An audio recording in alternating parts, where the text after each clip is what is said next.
Here we go, back again with another match day review. As you can see on the scoreboard, it's finished Middlesbrough 1, Sunderland 0. And we knew our fate.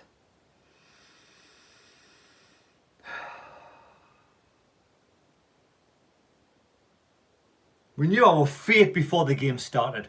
Ross Stewart, our best player for the last 2 seasons, didn't even start the game of football. He was supposed to start, but he pulled a thigh injury before the game even kicked off. So we knew our top scorer, Ross Stewart, right? Ross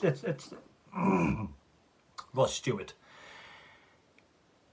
He works his socks off. He works his fucking socks off. He puts 110% heart, soul, body and mind into every single game of football. He's irreplaceable at this moment in time. We've got nobody in our side that even matches the stature of Ross Stewart. So as soon as I knew Ross Stewart was out, I knew in me mind that we're going to get beat. My heart wanted us to win, but I knew we were up against it with our best player out before the game even started.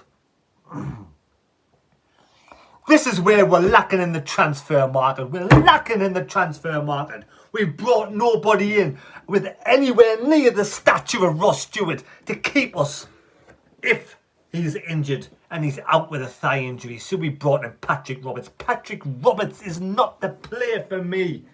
He does okay, but he's not... I don't think he's been that good this season so far.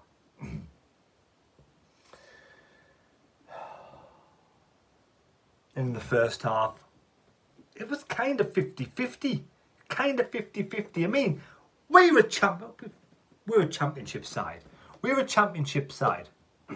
We're playing 3 centre-backs. And yes, you know, when it all goes rosy in the garden, it's good. But when you can really sort of get amongst the centre-backs, you can get amongst them. Dennis Serkin, left-back. Luke O'Neill, midfielder. Probably better as a centre-back of these days.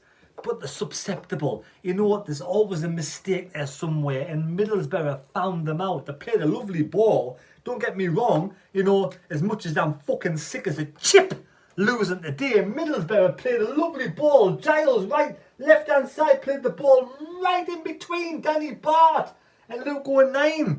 Right in between them. He touched the ball and put the ball through Patterson's legs. It was a great control, a great finish. You know, I may be fucking biased towards Sunderland, and people may not like what I say. I speak with my mind and my heart, and I tell it the way it is. That was a good take and goal, good finish from the Middlesbrough player. Good ball in the box, good finish. But it was poor defending. To let that ball go in between 2 centre-backs, it was poor defending. And that is... you know, the lack of experience and knowledge when you've got a midfielder in the defensive area. That's what happens. And that's what happens when the ownership don't bring in players in positions. I mean, before the transfer window closed, we fucking knew we had, you know, a makeshift defence. Why didn't we bring in defenders to compensate for that? You know, we needed a centre-back before the window closed. You know that. I know that. Dick Turpin from 18-2 knows that. Whenever Dick Turpin was around, I have no idea where even that came from. You know, but we didn't do it. You know, you got KLD in the crowd. You know, he's thinking, yes, we're in 8th place. We're doing fine. You know, we'll have a makeshift team, but we're doing fine. But when this team's found out, who have we got to bring in? We brought in a bunch of young lads. Diallo we brought in. We brought Barr in. We brought in Bennett in. We brought in this guy from flipping PSG. I can't pronounce his name, beginning with M. But we brought nobody with any stature, any quality, any experience in the midfield, or even experience in the defence. And that's what happens when you get a really good quality ball in the box and the player like, you know, Giles and this guy, Mo, didn't know if you call a guy from Middlesbrough, put the ball in the back net. They did well. And then we got nobody up front. Sims, again. Flanders to deceive. He was brilliant against Bristol City. But is that good because Jack Ross? I say Jack Ross one more time, I'm going to go fucking mental. Ross Stewart. Stop saying Jack Ross. Ross Stewart. Ross Stewart. Why on earth do I say fucking Jack Ross when I mean Ross Stewart? It does my absolute nut in. It does my absolute nut in saying... Oh, God. I need to go to bed.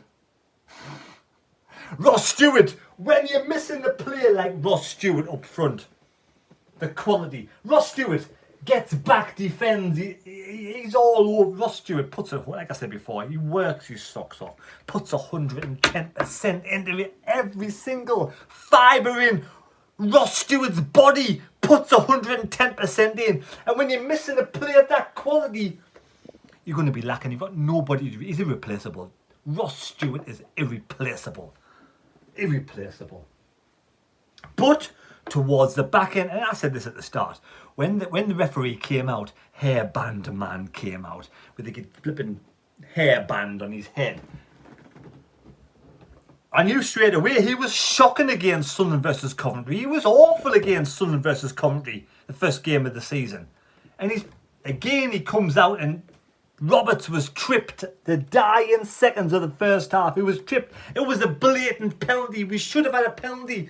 That could have been 1-1 half time. That would have been a draw today. That's the difference between a point and nothing. That's the difference between a loss and a win. A referee not making the right call. Hairband man, you're an absolute... I never want to see that fucking bloke referee against Sunderland again. I never want to see him on the pitch again refereeing a match for Sunderland. He's an absolute horrible referee. He should be relegated to the depths of the Southern League. Awful referee, an absolute awful referee. We made the changes. We brought Embleton and Diallo on. Wright came on. Diaku came on. But Middlesbrough, to be fair, I mean, end of the day, I'm not going to be one of these people who like going to sulk and going to, is going to go on the hoof or whatever. Middlesbrough, probably just deserved the victory. Just deserved. To be honest, they deserved the victory for that bit of fucking skill. That bit of skill. So Middlesbrough, well done. They're still 2 points behind Sunderland. Again, I said this before. Middle of the table for Sunderland is for me, is all we can expect this season. With the quality of players we've got in, with the depth, the squad. That's all I think I can expect. I'll be over the moon with middle of the table. And I think Middlesbrough, probably be at the top end of the table, probably playoffs, Middlesbrough. So well done, Middlesbrough. Bask in your glory. Well done, the Borough. Well done. You've got 3 points tonight. Courtesy of Hairband Man, the worst referee in the world. Take care. God bless me. God go with you. And we'll see you for the match preview. Sunderland versus Millwall. Who the fuck wears a hairband? End of the day, end of the day, it's about diversity. It's about diversity. It's about each to their own.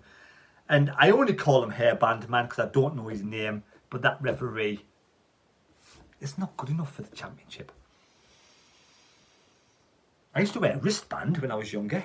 But who wears a hair? George Clooney hairband. Who wears a hairband?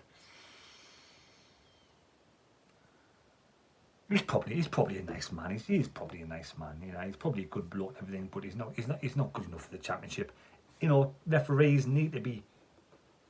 I mean, I might be completely wrong. Personally, I thought it was a blatant penalty.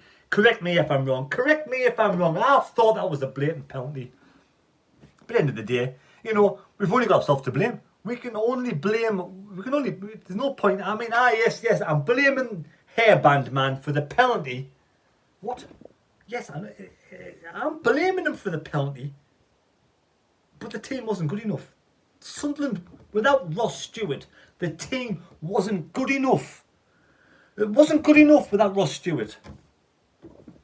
So I can blame the referee as much as I want, but the team wasn't good enough. At the end of the day, we didn't create diddly squat. Clark couldn't cross the ball for Toffee. Every time he got the ball, he put the ball. He's like rugby player today. How can you go from being player of the day, man of the match against Rotherham, to being so bad today, Jack Clark? The kids, I know. Yeah, I know the kids are going to get better, man. We move on. Let's just put it. Let's just put it behind us. We'll move on to the Millwall game. We get 3 points against Millwall. All is forgiven. Take care. God bless me. God go with you. Please subscribe to the channel because you're blowing it out of the park. And we'll see you next time on the Daft and Mad Mistake. Thank you for watching.